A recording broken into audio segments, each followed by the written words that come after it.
बिस्मिल्लाहिर्रहमानिर्रहीम।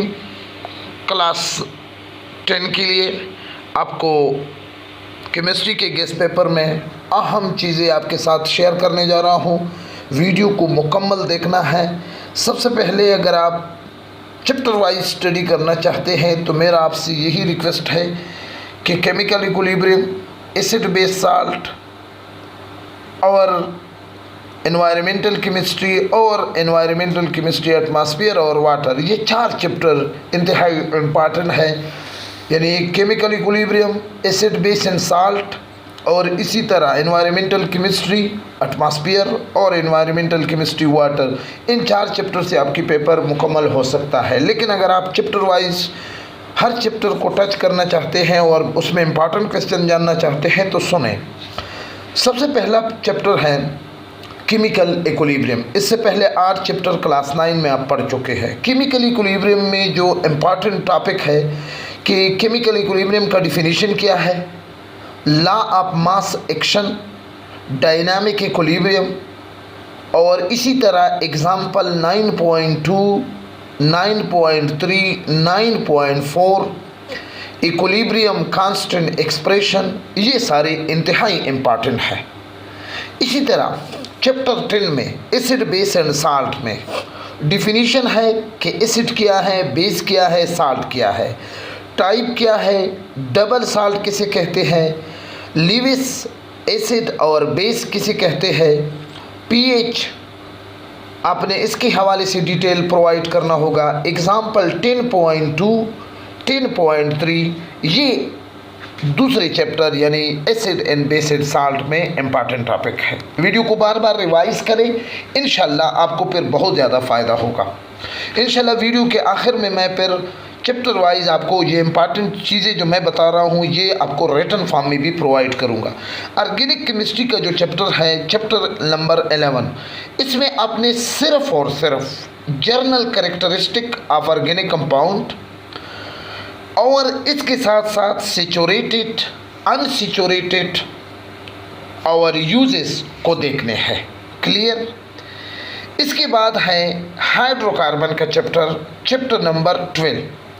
इसमें आपने saturated, unsaturated hydrocarbon, addition reaction, halogenation, oxidation with potassium permanganate oxide, homologous series, alkyl radical और chemical property of 18, ये hydrocarbon में इंतहाई इम्पॉर्टेंट टॉपिक है।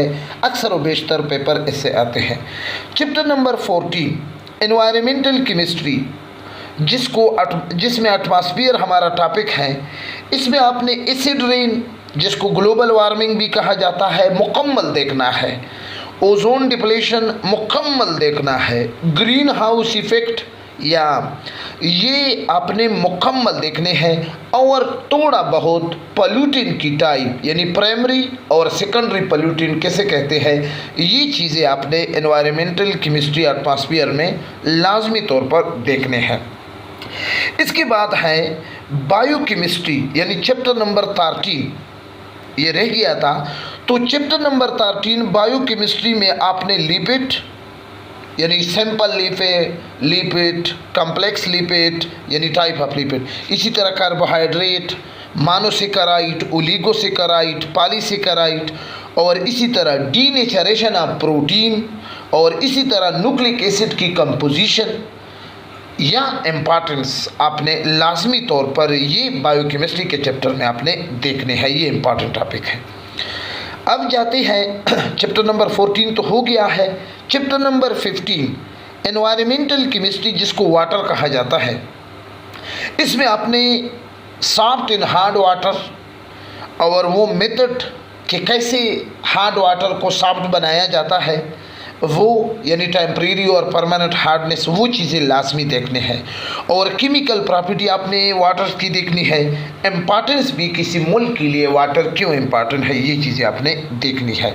इसी तरह केमिकल इंडस्ट्री में आपने सिर्फ मेटलर्जी की डिफिनीशन देखना है और फ्रिक्शनल डिस्टिलेशन ऑफ पेट्रोलियम, ये बहुत इम्पॉर्टेंट है, और केमिकल प्रॉपर्टी ऑफ कॉपर, ये चीज़ें आपने देखने हैं। इस तरह अगर आप तैयारी करेंगे, नीचे लिखा गया है MCQs, तो हर चैप्टर के आखिर में MCQs होंगे, और हर चैप्टर के आखिर में MCQs के बाद आपने उसको किताब में जो करेक्ट ऑप्शन दिया है उसके मुताबिक आपने उसको फिल अप करना है, ठीक है ना। इस तरह MCQs का हिस्सा भी आपका पूरा हो जाएगा।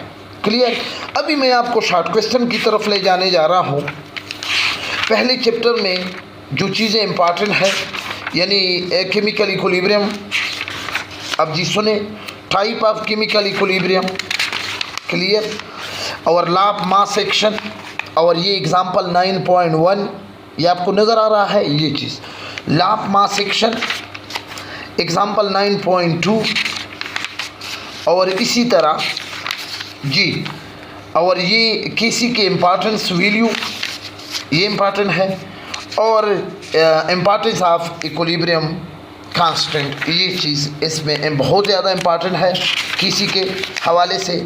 और ये वो शॉर्ट क्वेश्चन है, डिफाइन केमिकल इक्विलिब्रियम, और short question number 6, short question number 8, 9, 10 और लॉन्ग क्वेश्चन में भी आपको नज़र आ रहे हैं। ये सारी चीज़ें इसी चैप्टर में बहुत ही इम्पॉर्टेंट है। अब जी मैं आपको क्लास चैप्टर नंबर 10 में, जैसे मैंने आपको कह दिया है कि एसिड बेस एंड साल्ट की आपने डिफिनीशन करनी है, और टाइप ऑफ साल्ट में आपने एसिड में आपने strong acid, strong weak acid, strong base, weak base, double salt, ये चीज़ें आपने लाजमी तौर पर, और इसी चैप्टर में Lewis concept of acid and base को लाजमी तौर पर प्रिपेयर करना है। ये देखो आपको मैंने टिक मार दिए हैं, क्लियर। और इसी चैप्टर में कुछ न्यूमेरिकल भी है, एसिड एंड बेस के 10.2 वो न्यूमेरिकल, ये पीएच का ये पीएच का टॉपिक है, और ये एग्जांपल 10.2 और एग्जांपल 10.3 ये भी लॉन्ग क्वेश्चन में आ सकते हैं। डबल साल्ट का आपको नज़र आ रहा है, ठीक है। आपको जल्दी जल्दी यहाँ पर जी शॉर्ट क्वेश्चन में जहाँ पर मैंने टिक लगाए हैं आपको नज़र आ रहे हैं वो चीज़ें, और इसी तरह लॉन्ग क्वेश्चन में भी कुछ टिक मार मैंने लगाए हैं, वो देखें। और इसी तरह ऑर्गेनिक केमिस्ट्री में सिर्फ आपने journal characteristic of organic chemistry, organic compound आपने देखना है। इसके अलावा इस चैप्टर में आपने सैचुरेटेड और अनसैचुरेटेड हाइड्रोकार्बन की डिफिनीशन सिर्फ सीखनी है, बाकी इस चैप्टर में कुछ नहीं है। यूजेस ऑफ ऑर्गेनिक कंपाउंड अगर आप सीखना चाहते हैं तो सीख ले। होमोलोगस सीरीज़ और अल्काइल रेडिकल, ये भी इंतहाई इम्पॉर्टेंट है, इसकी डिफिनीशन शॉर्ट क्वेश्चन में आते हैं। फंक्शनल ग्रुप को छोड़ दी, आपके लेवल की बात नहीं है। और जी यहाँ पर कोई भी इसी तरह का कोई शॉर्ट क्वेश्चन नहीं है जो एक्सरसाइज में जहाँ से आता है वो आपको मैं।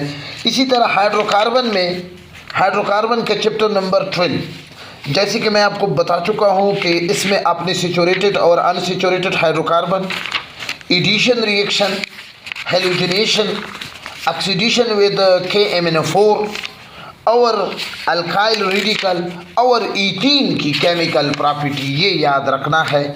जहाँ पर भी आपको ईथीन की इसी चैप्टर में नज़र आए तो वो आपने लाजमी तौर पर रखने हैं। इसके अलावा एक्सरसाइज में जो मैं समझता हूँ कि why alkane are inert in nature, ये बड़ा इंपॉर्टेंट टॉपिक है, शॉर्ट क्वेश्चन में आते हैं। Why the colour of bromine water discharge on addition to ethene, ये भी इम्पॉर्टेंट है। Write the balanced equation for complete combustion of each the following methane, ethene, ethyne, ये बड़ा इम्पॉर्टेंट है। और ये ईथीन की केमिकल प्रॉपर्टी, ये क्वेश्चन जी। इसके अलावा बायोकेमिस्ट्री में आपने चैप्टर नंबर 13 में जैसे मैं आपको बता चुका हूँ कि जो इम्पॉर्टेंट चीज़ें हैं वो लिपिड, कार्बोहाइड्रेट और न्यूक्लिक एसिड कंपोजिशन है। कार्बोहाइड्रेट की 3 टाइप है, मोनोसेकेराइड, ओलिगोसेकेराइड, पॉलीसेकेराइड। तो जी ओलिगोसेकेराइड, इनके कैरेक्टर्स आप सीख लें, और प्रोटीन में आप सिर्फ डीनेचरेशन के, प्रोटीन कैसे डीनेचर होता है ये सीख लें। और इसी तरह कंपोजिशन ऑफ न्यूक्लिक एसिड के, न्यूक्लिक एसिड में क्या क्या चीज़ें हैं। और लिपिड में आप क्लासिफिकेशन ऑफ लिपिड सीख ले के सिंपल लिपिड और कॉम्प्लेक्स लिपिड, और इसके साथ साथ यूजेज ऑफ लिपिड ये लाजमी तौर पर सीख ले। ये आपको नज़र आ रहे हैं, इंशाल्लाह इसी चैप्टर से यही क्वेश्चन होंगे। और अब एक्सरसाइज में जो क्वेश्चन है वो आपको नज़र आ रहे हैं शॉर्ट क्वेश्चन में और लॉन्ग क्वेश्चन में, शॉर्ट क्वेश्चन में, ठीक है, और ये लॉन्ग क्वेश्चन में। क्लियर? वीडियो अगरचे लंबी हो गई है, लेकिन मैंने आपको कहा था कि पूरे केमिस्ट्री का इम्पॉर्टेंट टॉपिक जी एटमॉस्फेयर चैप्टर नंबर 14 में आपको पहले भी बता चुका हूँ कि एसिड रेन और greenhouse effect, ozone depletion और pollution, primary pollutant, secondary pollutant, ये चीज़ें, ये 3 टॉपिक आप कवर करें, बस हो गया है। इसी तरह चैप्टर नंबर 15 में वाटर में सॉफ्ट वाटर, हार्ड वाटर क्या है, अब हार्ड वाटर को कैसे सॉफ्ट बनाया जाता है, टेम्परेरी मेथड बताए, परमानेंट मेथड बताए, वो सारी चीज़ें, और किसी मुल्क के लिए वाटर की क्या अहमियत है, इंपॉर्टेंस ऑफ वाटर, ये चीज़ इस चैप्टर से सीख ले, इंशाल्लाह बहुत फ़ायदा होगा। और इसी तरह आपको केमिकल इंडस्ट्रीज़ में यानी चैप्टर नंबर 16 में मेटलर्जी और फ्रैक्शनल डिस्टिलेशन यानी पेट्रोलियम का कैसे इसको साफ़ किया जाता है, और केमिकल प्रॉपर्टी ऑफ कॉपर। अब ये वो चीज़ें हैं जो मैंने आपको बताए हैं, अगर आप इनसे स्क्रीनशॉट ले लें हर टॉपिक में तो इंशाल्लाह आपको आसानी होगी। और ये मैंने आपके लिए शॉर्ट क्वेश्चन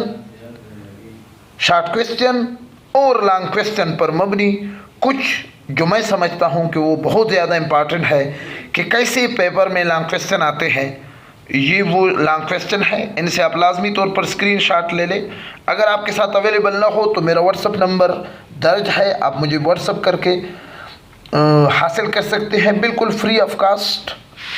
और ये वो इम्पॉर्टेंट टॉपिक है जो मैंने आपके लिए अभी अनाउंस किए हैं। इंशाल्लाह अगर आपकी तैयारी इसी तरह रहेगी तो इंशाल्लाह आई थिंक 100% खैबर पख्तूनख्वा के तमाम तालीमी बोर्ड्स के लिए मैं चैलेंज देकर कहता हूँ कि इंशाल्लाह कन्फर्म इनसे पेपर आएगा।